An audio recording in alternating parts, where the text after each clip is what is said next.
The views and opinions expressed on this program are not necessarily those of this station, JVC Broadcasting Management, or its sponsors. And welcome back to another episode of The Credit Authority. Once again, I am your host, Rhonda Kulch, and I am so glad that you tuned in today. Before we start our segments, we always want to thank our sponsors. So a big shout out to Equity First. If you are experiencing credit and or financial challenges, feel free to reach out to any one of their trained professionals. They are bilingual, nationwide, and waiting for your call. We were also just notified they don't just do consumer credit, they do business credit as well. We also would like to thank Jet Direct Mortgage. And with that, we are in studio with Lou Cirillo from Jet Direct Mortgage. How are you? Good morning. Good. Thank you, Rhonda. Every week we try to bring on somebody to give us some words of wisdom about what's happening in the mortgage market. So you are a seasoned professional. Tell us, what are you feeling right now? Well, I feel like there's a lot of anxiety for first-time home buyers right now because they're really feeling like they're being priced out of the market. And a lot of people are paying above the asking price for the home, even sometimes above the appraised value. So a lot of first-time home buyers are a little nervous and getting actually a little depressed with the idea that it's going to take them a lot longer to qualify for a home. You know, we're seeing a lot of that on our side too, with the clients calling and they're trying to be as prepared as possible. They're really taking time to put together their financials, have their credit as healthy as can be, so that when the opportunity presents itself, right, that they're ready and they look like a rock star. And then we have that whole other market, which is that refinance market, right? The people who are really looking to tap into their equity with the hopes that they can fix the hurdle. But I know that with a refinance, it has to make sense, right? So tell us a little bit about the refinance market and who still may be a candidate and why it would make sense. Well, with rates being what they are right now, most people who purchased their home over the last even 5-10 years, they paid a lot lower than they're paying now. So unless there's a need at this time, say you're in an FHA mortgage, but even in that case, you know, if you took out an FHA at, say, 2.75 or 3.5, you're paying monthly mortgage insurance, and which is only maybe 0.85. So it doesn't make sense for a lot of borrowers, because even when you consider the fact that they're paying mortgage insurance with a rate of 2 or 3%, it doesn't really make sense. So a lot of times if there's a need, say they have to relocate and they need cash to secure another dwelling, or there's some kind of medical emergency, that's really the only time I see a need. I don't understand otherwise why they would do it. I have a lot of people also who have first homes now that are FHA loans, and they would like to refinance, but the conventional rates just don't make sense at this time. Yeah, I see a lot of that as well. I have a lot of clients that say to me, you know, I was hoping to refinance so that I can consolidate my debt. And even that is difficult because I think there's not a lot of, you know, second mortgage or home equity lines of credit that are easily qualifiable. Right, yeah.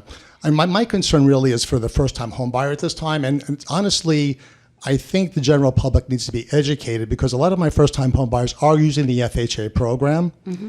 And when a realtor presents those offers, they're kind of looked down upon, like, oh, it's an FHA loan. I don't feel comfortable with that. And it doesn't make sense to me, because these are first-time home buyers who are qualified for the program. And even if a seller feels that they need a larger down payment on contract of 5 or 10%, they shouldn't be frightened about the FHA program, because a lot of first-time home buyers need the debt ratios that affords. I think also what we're seeing too, and I don't know if you're seeing this as well, and again, I just get this from the consumer side, right? Like the clients that we service, is that some of the clients right now, because they are first-time home buyers, they're buying property that's affordable, which doesn't necessarily mean that it's in maybe the most habitable condition. So they're utilizing, I guess, the 203K program, which is the renovation portion, exactly, right? Or the renovation arm that allows you the extra few dollars to make the reparations that you want. Exactly. And also, too, sellers think that there's going to be a very intense scrutinizing appraisal of the home. The FHA is only concerned about a handful of things: smoke detectors, carbon monoxide detectors, handrails on 3 steps or more, and chipped and peeling paint. That's really what you're looking for. They just want the house to be livable. And unless I'm wrong here, don't you want to buy a house that has those things, fixed anyway? Exactly. And if a seller is going to go into contract and say they get an engineer's report, and some engineers tend to find things that no one knew existed. So with the FHA program, the 203K program, you can address any concerns that the would-be buyer has about the home. So say the roof does need to be replaced, or the boiler is 20 years old and it's not going to last another year or two. With the FHA 203K program, we can build in those repairs and improvements with the loan. And the FHA program does not slow down the process. We close FHAs just as quickly as you close any other conventional financing. So there's no really reason to look down on the FHA program. All it does is allows first-time buyers a way to get into the market.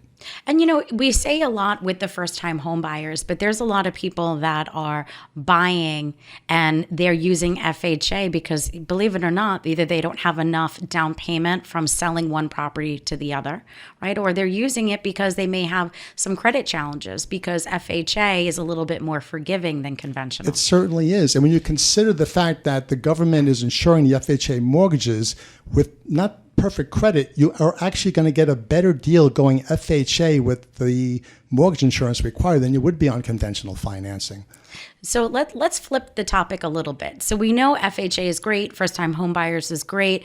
The mortgage industry is not. We'd be lying to each other right now, and I'm staring you in the face. You'd be lying to me if you told me, yeah, the market's awesome right now. So what are you doing to keep yourself relevant and active right now?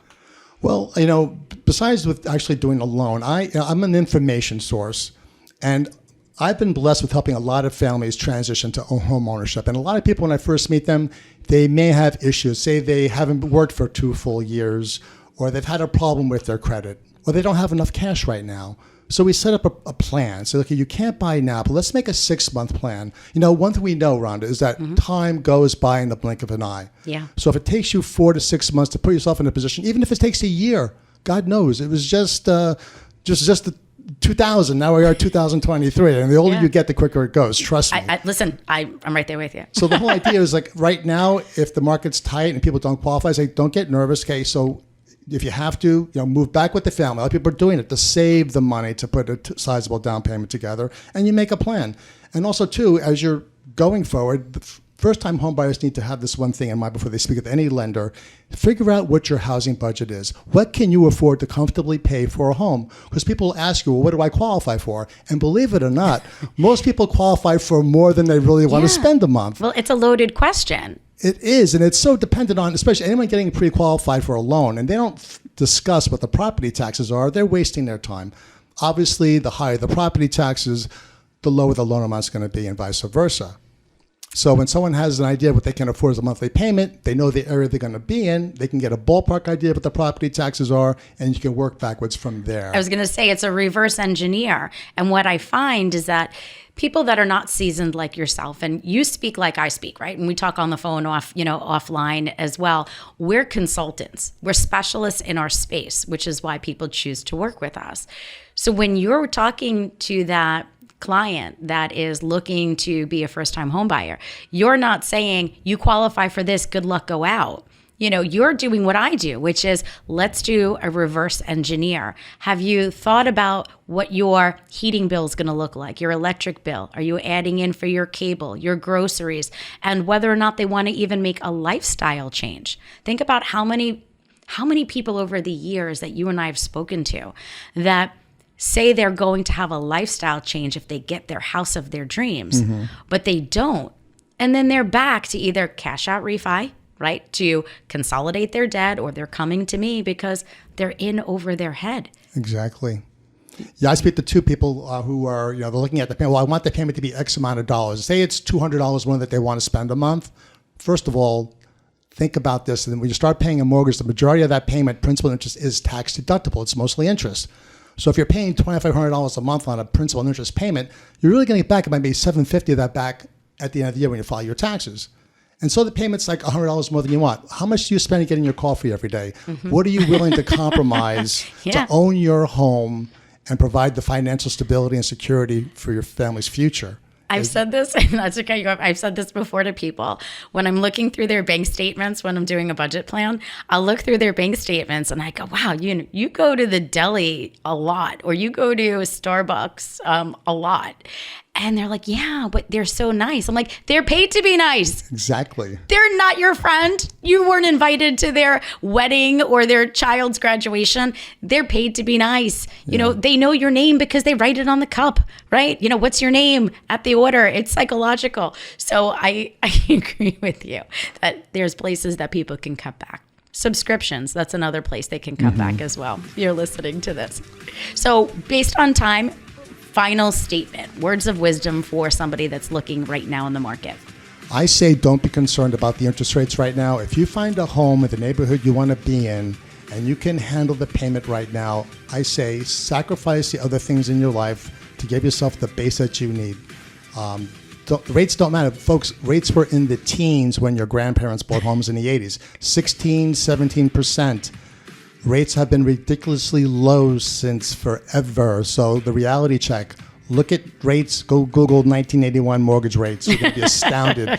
Don't be frightened about the rate. It's all about the payment, and you get in now. In the future, there'll be an opportunity to reduce that payment by refinancing that. And also, when you refinance in the future, there's no out-of-pocket expense. The only thing you have to pay out of pocket is the cost of the appraisal. All of the fees associated with refinancing can be incorporated into your loan amount. You heard it here, people. So once again, we are in studio right now with Lou Cirillo, Jet Direct Mortgage.